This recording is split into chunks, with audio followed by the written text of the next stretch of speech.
Suriye meselesi 2,5 yıldır önce gösteriyle başladı ama akabinde işte Suriye'de çeşitli taraflar ortaya çıktı. Bunun bir kısmı en büyük cephe olarak muhalifler ve Esad taraftarları.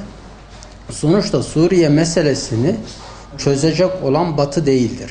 Veya İsrail değildir, Amerika değildir, NATO değildir, Batı ülkeleri değildir. Suriye meselesinin çözümünü uzakta aramaktan öte geçip ülkemizin önderliğinde işte İran'ın, Mısır'ın, diğer İslam coğrafyası ülkelerinin bir araya gelip kuracağı bir İslam Birliği ancak bunu çözebilir.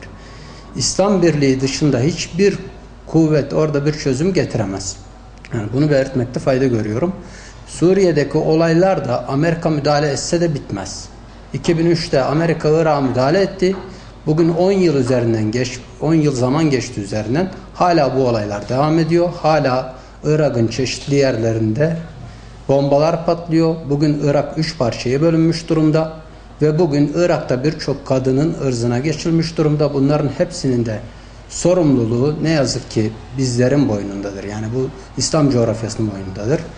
Tabi bu konuda geçmişte Erbakan hocamız D8'leri kurdu. Keşke bu D8'ler büyütülseydi.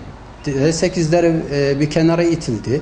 Hala Türkiye yüzünü işte Avrupa Birliği olmazsa Şengay Beşlisi'ne dahil olmak gibi bir yol izliyor. Bu yoldan vazgeçilmeli. Nihai hedef Büyük İsrail'dir. Yani Büyük Orta Doğu projesinin hedefi Büyük İsrail'dir.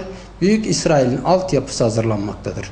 Yani Suriye'de artık şunu tartışmak gereksiz. Acaba Esad mı haklı, muhalifler mi haklı veya diğerleri mi haklı? Bunu tartışmaya fırsat kalmadı, zaman kalmadı. Orada yaklaşık olarak yani 2 milyon civarında kardeşimiz hayatını kaybettiği yerinden yurdundan oldu. Bu ölenlerin hepsi bizlerin kardeşidir.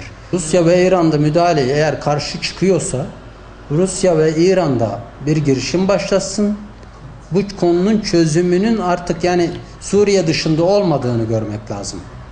Yani Suriye'deki bu tarafları toplayıp gerek İstanbul'da olur, Tahran'da olur veya gene dünyanın başka bir coğrafyasında başka bir şehrinde olur. Bir araya getirilip çözümün ortak paydada yapılması gerekiyor. 3. Haçlı Seferi başlatılmıştır. Bunun inşallah Dünya Savaşı'nın dönüşmemesini temenni ediyoruz. İnşallah İslam coğrafyasındaki ülkelerin bir araya gelip İslam Birliği adına, çözüm adına belki bu şerde bir hayır olduğunu düşünüyoruz. Bir girişim başlatmalarını temenni ediyoruz.